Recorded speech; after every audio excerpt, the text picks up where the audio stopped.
Welcome to this journey through time.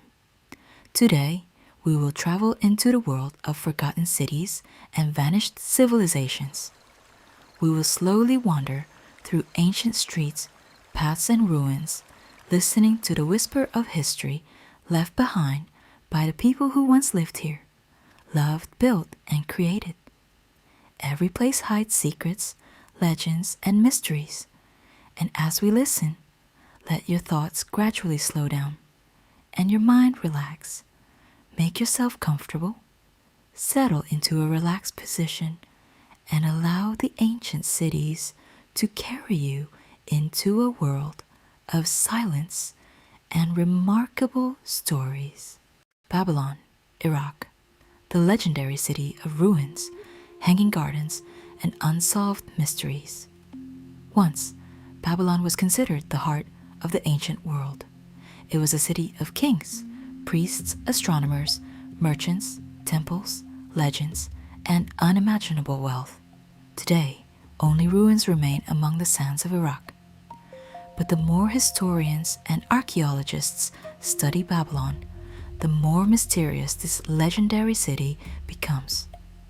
Babylon stood on the banks of the Euphrates River, in the land of Mesopotamia, one of the birthplaces of human civilization.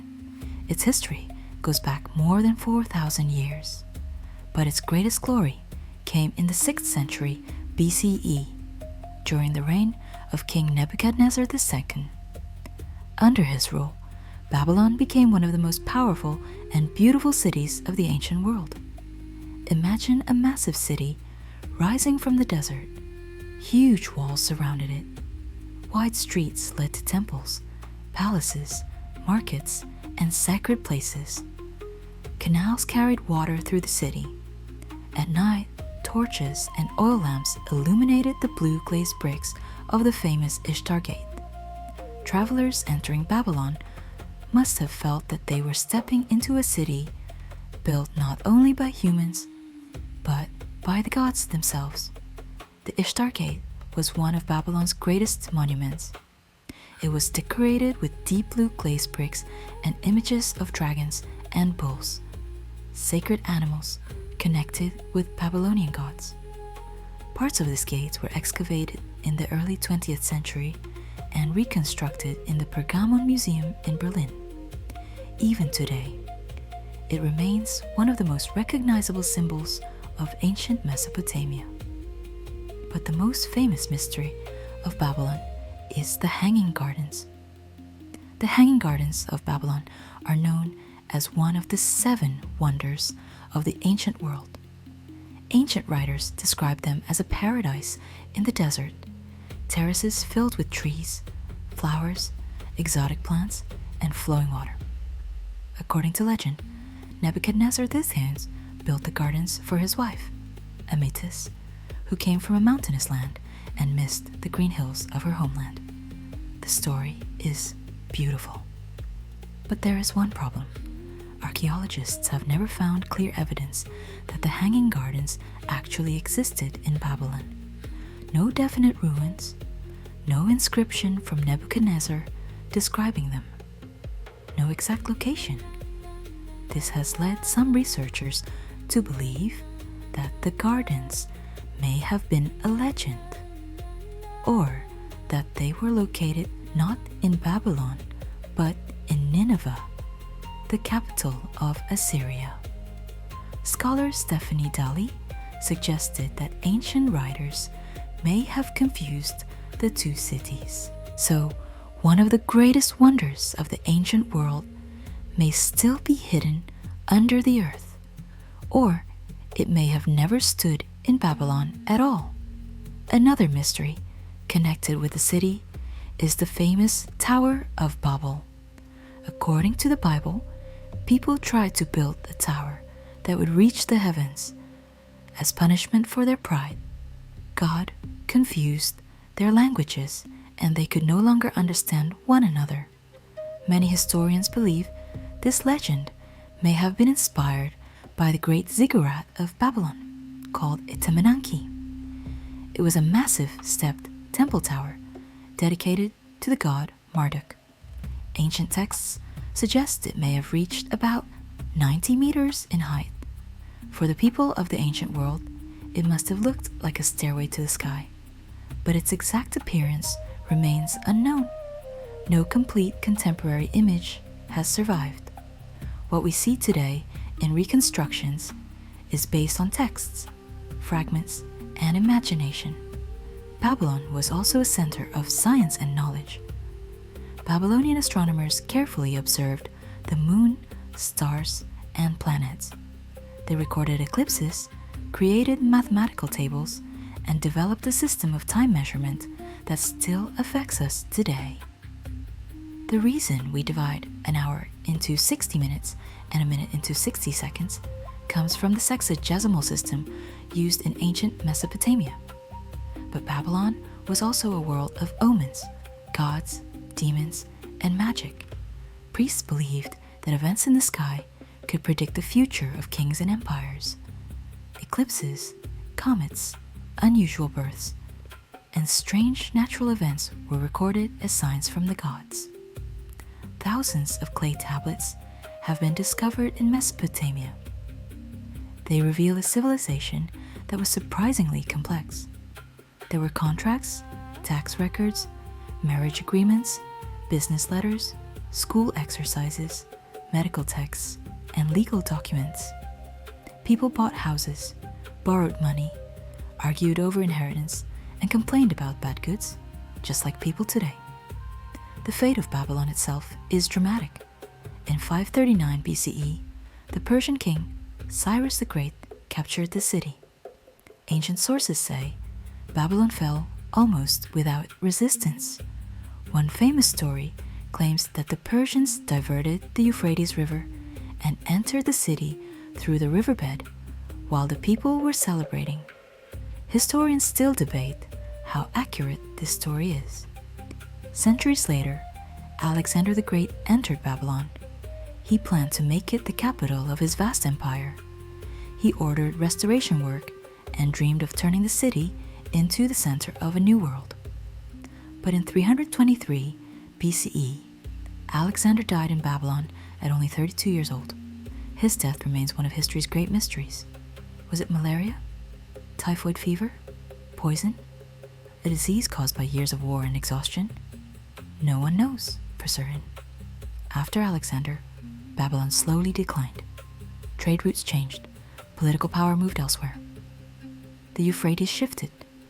Buildings collapsed. People left. The city that had once amazed the world became a field of ruins. In the 19th and 20th centuries, archaeologists began excavating Babylon. They uncovered walls, temples, streets, palaces, and thousands of artifacts. But much of the city remains unexplored.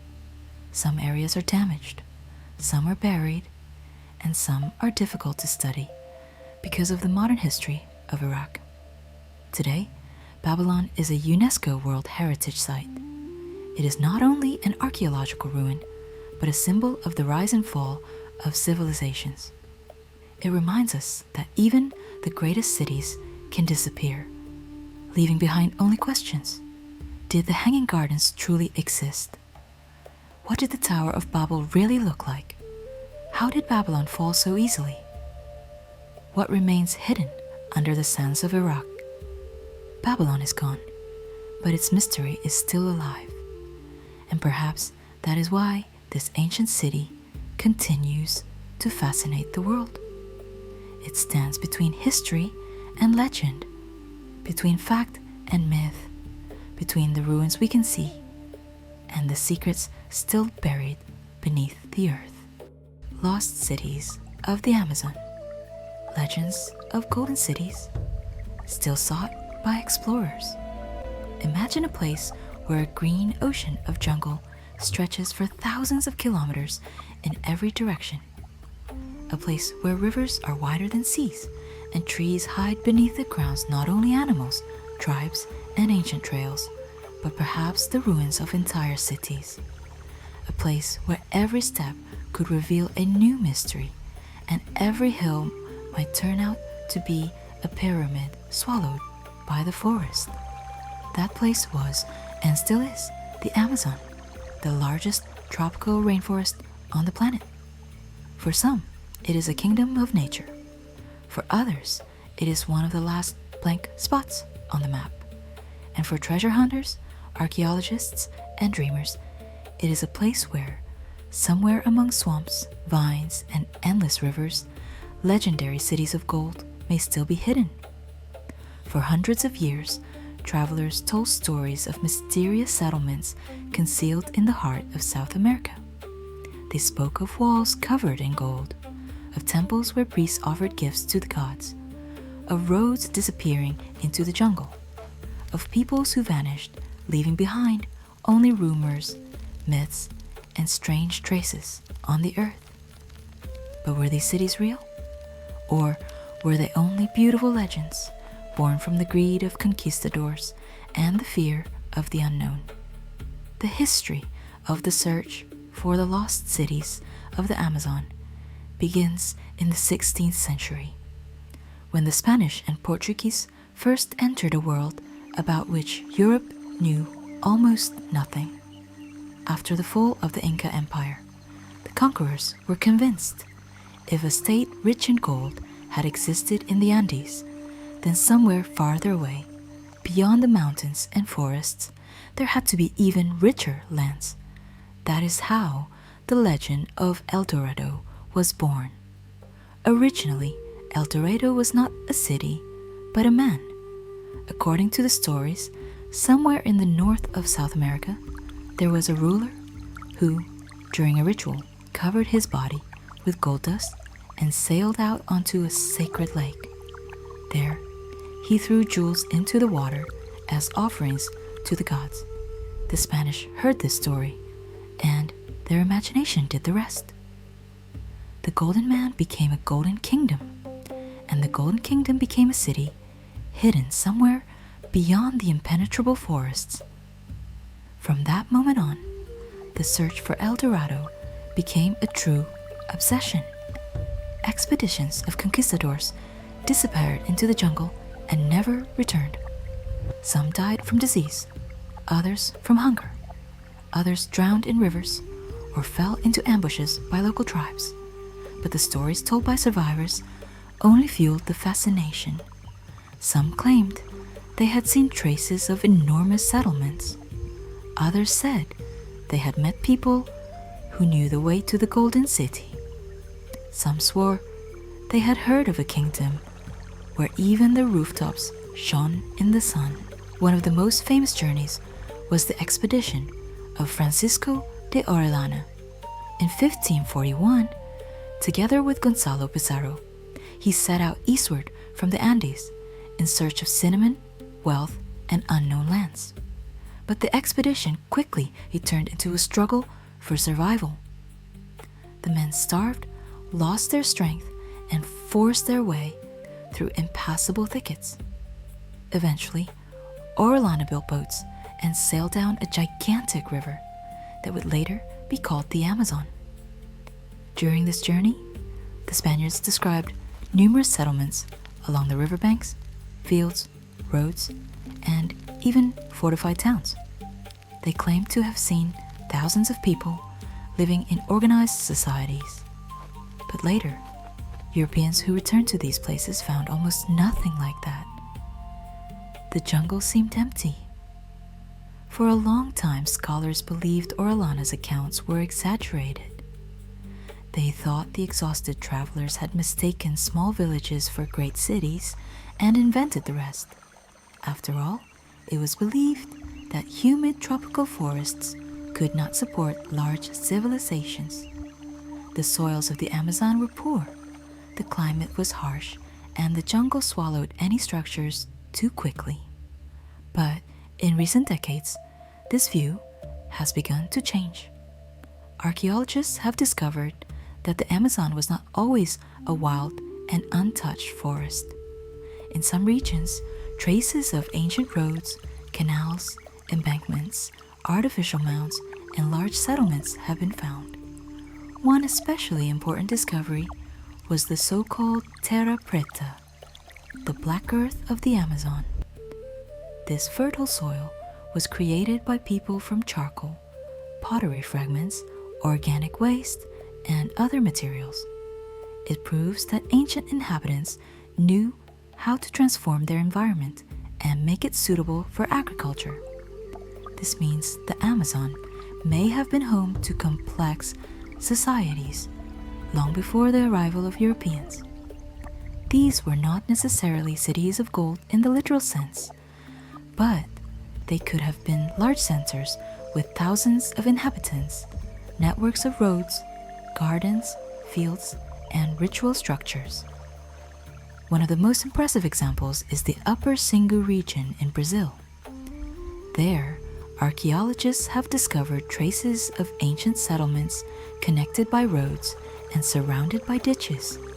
Some researchers call this culture the garden cities of the Amazon. These settlements do not resemble the stone cities of the Maya or the Inca.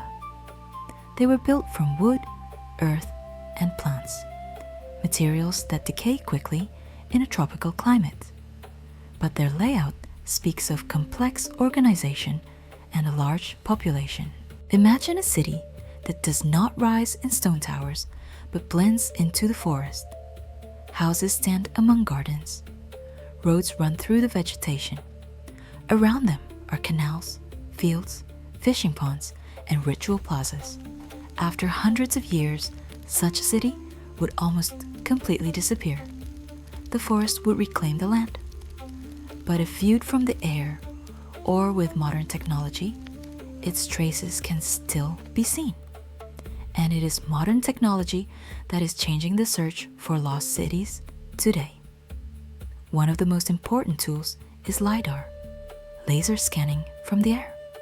An airplane or drone sends millions of laser pulses through the tree canopy, and then a computer creates a map of the ground surface. Where the human eye sees only solid forest, LiDAR can reveal the lines of ancient roads, platforms, embankments, and remains of structures. Using such methods, researchers in different parts of Amazonia are already finding things once thought impossible: geometric earthworks, huge networks of canals, traces of fortifications, and settlements. These are not golden palaces from legends, but they are real evidence of forgotten civilizations. However, the most mysterious legend of the Amazon is not only El Dorado. There is also Paititi, a mythical city which, according to tradition, may have become the last refuge of the Incas after the Spanish conquest. It is believed that somewhere between the Andes and the Amazon jungle lies a hidden city where the Incas carried their treasures, sacred objects, and knowledge. Paititi has been searched for in Peru, Bolivia, and Brazil. Some legends say it is located beyond mountain ranges in a place difficult to reach even today. Others claim it is hidden deep in the rainforest, where rivers change their courses and maps quickly become outdated. Old chronicles contain hints of mysterious lands east of Cusco, where people of the Inca world supposedly went, but there are no exact coordinates. Many expeditions have set out in search of Paititi. Some found ancient trails, ruins, petroglyphs, and strange stone structures. But no discovery has yet proven the existence of the legendary city, and still, the idea of Paititi lives on, because it contains everything we love in such stories: a vanished civilization, countless treasures, impenetrable jungle, and a mystery that has remained unsolved for 500 years. But why have legends of golden cities survived for so long? First, gold truly played an enormous role in the cultures of South America. For Europeans, gold meant wealth, money, and power. For many indigenous peoples, it was a sacred material connected with the sun, the gods, and ritual. So when the Spanish saw golden ornaments, they imagined mines, treasure houses, and palaces, and local stories about sacred places turned into rumors of unimaginable riches. Second, the Amazon itself inspires myths. Even today, It contains regions that are extremely difficult to reach. Many places are hard to explore because of the climate, rivers, swamps, diseases, and vast distances. If an unknown archaeological discovery could still be hidden somewhere, it would be there. Third, the jungle knows how to erase traces. In Europe, stone castles can stand for 1,000 years. In the Amazon, wooden houses, earthen walls, and reed roofs disappear within decades. Roots destroy foundations. Rains wash away embankments. Vines cover roads. After only a few generations, a large settlement can turn into a hill overgrown with trees. But disappearance does not mean that nothing ever existed. Today, scholars increasingly say that before the arrival of Europeans, the Amazon may have been far more populated than previously believed. Epidemics brought from the Old World destroyed enormous numbers of people even before many European explorers reached these regions. That is why later travelers saw not flourishing societies, but the aftermath of catastrophe. Abandoned lands, empty settlements, and forests rapidly returning to places once shaped by human hands. In this sense, Orellana's accounts may not have been pure fantasy. Perhaps he really did see the banks of the Amazon more densely populated than they became later. Perhaps the cities were not stone metropolises, but large networks of settlements stretching along rivers. Perhaps there was not as much gold as the conquistadors dreamed of, but civilizations did exist. The lost cities of the Amazon are not only a story about treasure, they are a story about how easily humanity forgets entire worlds, about the fact that civilization does not always look the way we expect it to. It does not have to mean stone walls, palaces, and pyramids. Sometimes civilization is the ability to live with the forest, manage rivers, create fertile soil, and build a society that does not destroy nature, but becomes part of it. Still, the romance of the search has not disappeared. Somewhere out there, beneath the green canopy, there may be roads on which no one walks anymore, plazas where rituals were once performed, hills that were once platforms for the houses of chiefs, canals made by human hands, and perhaps the ruins of a city whose name survives only in legend. Researchers continue to search. Satellite images, LiDAR, drones, archaeological expeditions, and the stories of local people are slowly revealing a new Amazon. Not empty and wild, but ancient, complex, populated, and full of secrets. Will a real city of gold ever be found? Perhaps not. Most likely, El Dorado, in the form imagined by the Spaniards, never existed. But in a sense, the gold has already been found. Only it is not in the form of bars or ornaments. It is knowledge of the past, knowledge that changes our understanding of an entire part of the world. Every new discovery shows that legends do not always lie. Sometimes they simply speak in the language of symbols. A golden city may turn out not to be a city covered in gold, but the trace of a great culture lost in the jungle. And when archaeologists find ancient mounds beneath the trees, roads beneath the roots, and black earth among the green forest, it is as if they hear the echo of the same stories that once drove conquerors mad. The Amazon still keeps its secrets. It does not give them up easily. To reveal them requires patience, technology, and respect for the land that for centuries was considered impenetrable. But perhaps that is exactly why its mysteries are so captivating. Somewhere out there, beyond the sound of rain, the cries of birds, and the slow flow of brown rivers, the past is still waiting for its moment.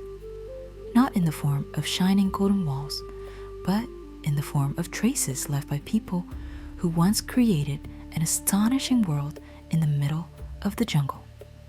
And perhaps one day, another beam of lidar will pass through the crowns of the trees and reveal on a screen the outlines of what people have searched for across centuries.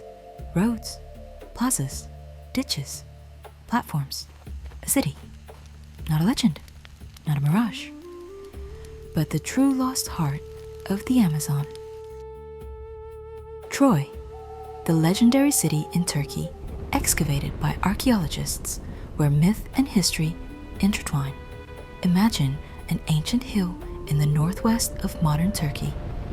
Around it are quiet fields, wind, dry grass, roads, and the distant line of the Dardanelles. At first glance, this place looks like an ordinary archaeological site.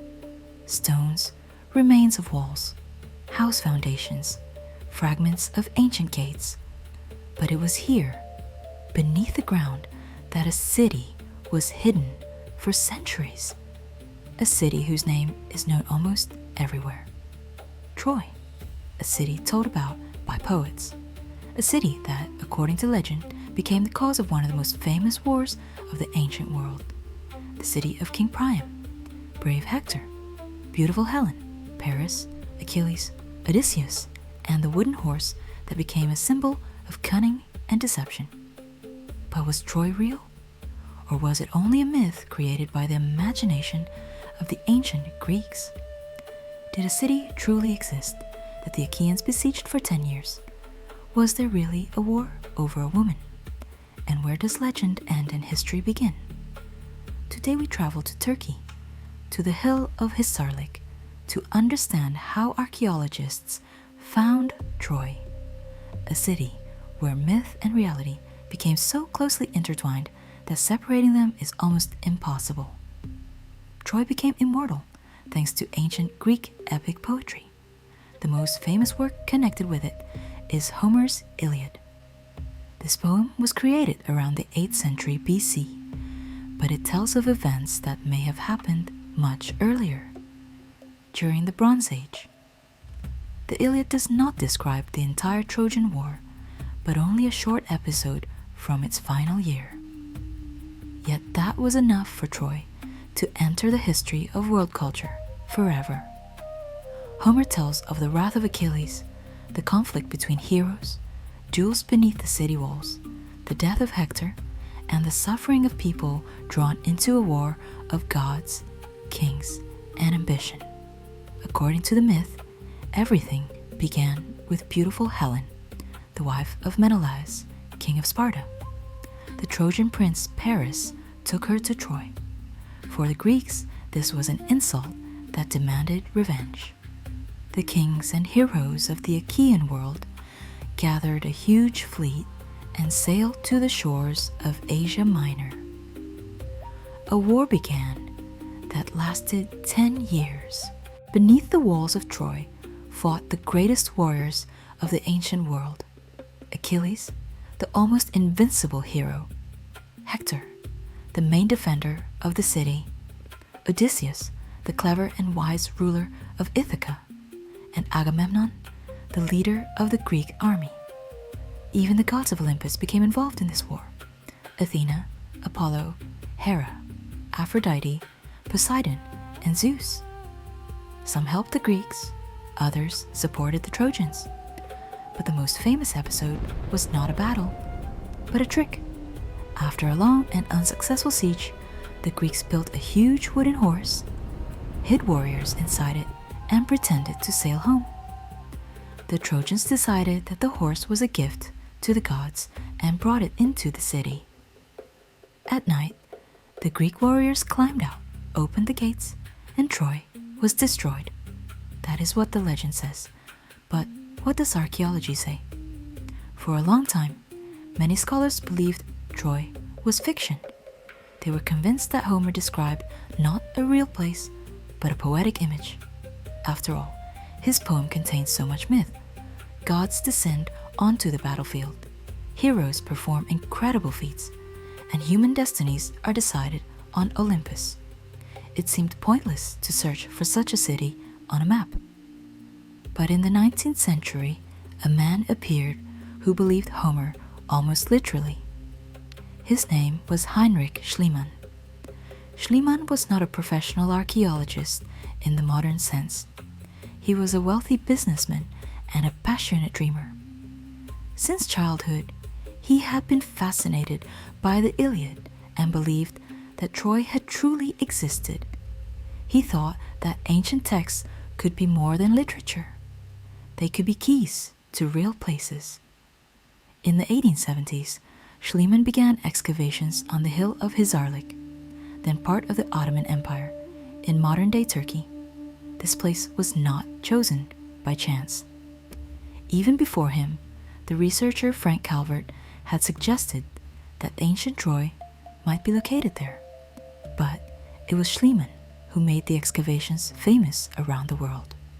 When archaeologists began removing layer after layer, it became clear that beneath the hill was not one city, but an entire chain of cities built one on top of another.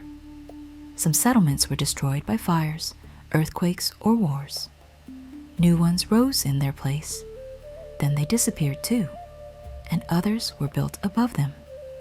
So Troy turned out to be not a single city, but a multi-layered history stretching across thousands of years. Archaeologists identified several main layers, from Troy Thrain to Troy Nafttunain. The earliest settlements appeared here as far back as the 3rd millennium BC. And this means that people lived on this hill long before the period usually associated with the Trojan War. The reason was clear. The location had enormous strategic importance. Troy stood near the Dardanelles, the strait connecting the Aegean Sea with the Sea of Marmara, and beyond it, the Black Sea. In ancient times, this was a crucial trade route. Ships, goods, metal, grain, fabrics, weapons, and ideas passed through it. A city that controlled this region could become wealthy and influential. It could profit from trade, collect tribute, form alliances, and become the object of envy for its neighbors. That is why the idea of a war over Troy no longer seems so unbelievable. Perhaps behind the legend of Helen's abduction was a more earthly conflict, a struggle for trade routes, power, and wealth. One of Schliemann's most important discoveries was the so-called treasure of Priam. He found a hoard of gold jewelry, silver, copper, and other precious objects. Schliemann was sure these were the riches of the Trojan king Priam, the same king described by Homer. His wife, Sophia, even posed wearing the discovered jewelry, and those photographs became famous. But later, it turned out that Schliemann was mistaken. The treasure was much older than the supposed period of the Trojan War. It belonged to an earlier layer of the city. In other words, it could not have been the treasure of Priam from the Iliad. In addition, Schliemann's methods are strongly criticized today. He was in a hurry to find Homer's Troy and cut a huge trench through the hill, destroying parts of the layers that could have been extremely important for science. But despite all his mistakes, his discovery was revolutionary. He proved the main point. Beneath Hisarlik, there truly was an ancient city that could be connected with the legends of Troy. After Schliemann, other archaeologists continued the excavations. They worked more carefully, studying pottery, walls, traces of fires, destruction, and rebuilding. Gradually, it became clear that the most likely candidates for Homer's Troy were the layers known as Troy 6 and Troy 7L. Troy 6 thus was a powerful city with impressive stone walls, towers, and gates. It existed approximately in the 2nd millennium BC. Its walls were built so skillfully that they still make an impression today. This was not a small village, but a fortified center that could have played an important role in the region. However, Troyes 6 appears to have been destroyed by an earthquake. After it came Troyes 7a. This layer is especially interesting because it dates to roughly the late 13th or early 12th century BC. This is the period most often connected with a possible historical basis for the Trojan War. In Troyes 7a, archaeologists found signs of dense occupation. Large storage jars were discovered inside houses. Some researchers believe this may indicate preparations for a siege or life under threat. The city was destroyed, possibly as a result of a military attack, but there is no direct proof that this was exactly a war between the Achaeans and the Trojans. And here, the most interesting part begins. Archaeology does not fully confirm the myth, but it does not completely disprove it either. It shows that in the right place and at roughly the right time, there really was a rich, fortified city. That city was destroyed. Conflicts may have taken place around it. This means the legend could have had a real foundation. Hittite sources add even more mystery. The Hittites were a powerful people who lived in Anatolia during the Bronze Age. In their archives, there is mention of a land called Wilusa. Some scholars believe Wilusa may be connected with Ilion, another ancient name for Troy. The texts also mention a name, Alexandru, which resembles Alexander, another name for Paris. These similarities are not final proof, but they show that in Western Anatolia there were kingdoms, alliances, and conflicts that could have formed the historical background of the Trojan epic. And what about the wooden horse? Did it really exist? Archaeologists have found no traces of a huge wooden horse, and most likely they never will. Wood simply would not survive for thousands of years. But many historians believe the horse may have been a symbol. Perhaps it represented a siege engine. Perhaps it was a clever military tactic. Perhaps it was a metaphor for an earthquake, since in antiquity, Poseidon was not only the god of the sea, but also a god of earthquakes and was associated with horses. There is also a theory that the horse could have meant a ship or a particular type of military structure, or perhaps it was simply a powerful literary image created to explain the sudden fall of an apparently impregnable city. But this image survived for millennia. Today, the expression Trojan Horse is known all over the world. It means a hidden threat disguised as a gift.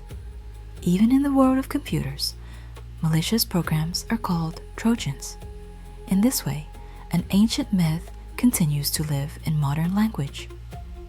After the Bronze Age, Troy did not disappear completely.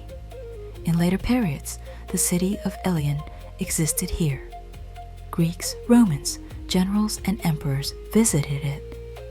According to ancient authors, Alexander the Great came here to honor the heroes of the Trojan War. The Romans also treated Troy with special respect because, according to legend, the Trojan Aeneas fled after the fall of the city, traveled west, and his descendants became the founders of Rome. Thus, Troy became not only a Greek legend, but also a Roman one. For some, it was a place of heroic glory. For others, it was a symbol of the fall of a great city. For others still, it was the beginning of a new civilization.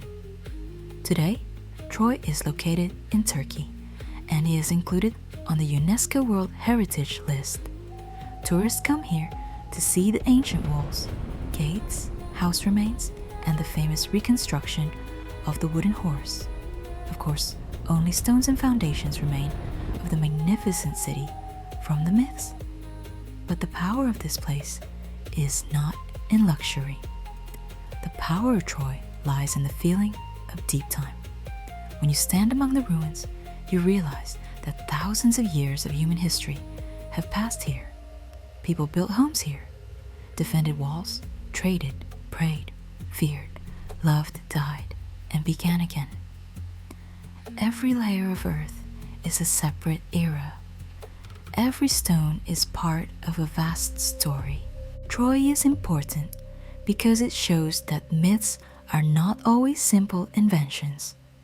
Sometimes they preserve the memory of real events, but they do it through the language of symbols. Behind the story of beautiful Helen may lie a political conflict. Behind the anger of the gods, natural disasters.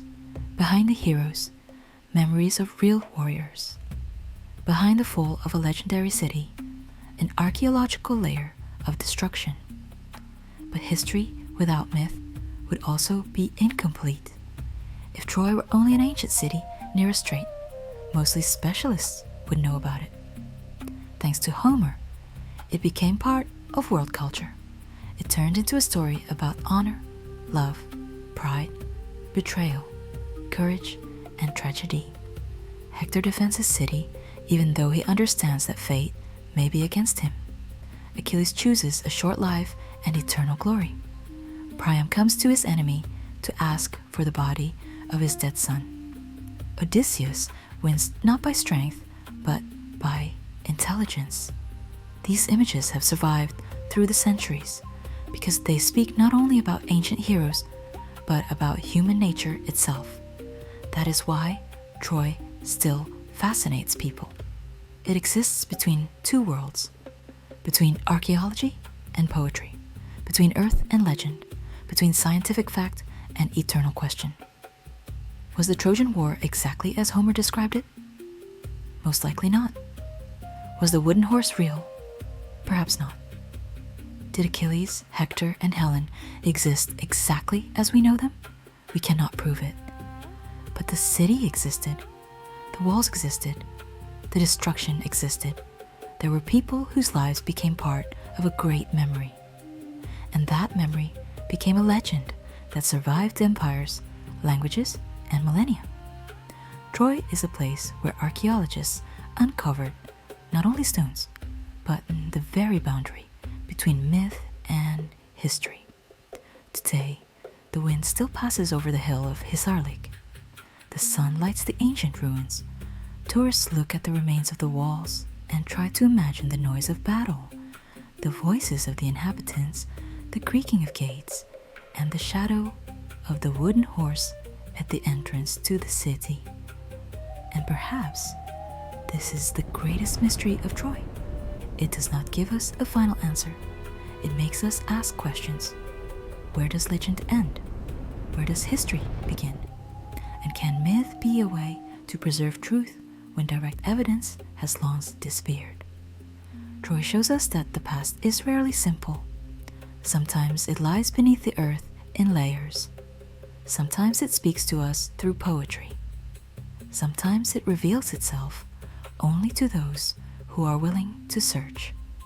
And if one day you find yourself in northwestern Turkey among the stones of ancient Hisarlik, remember, before you are not just ruins.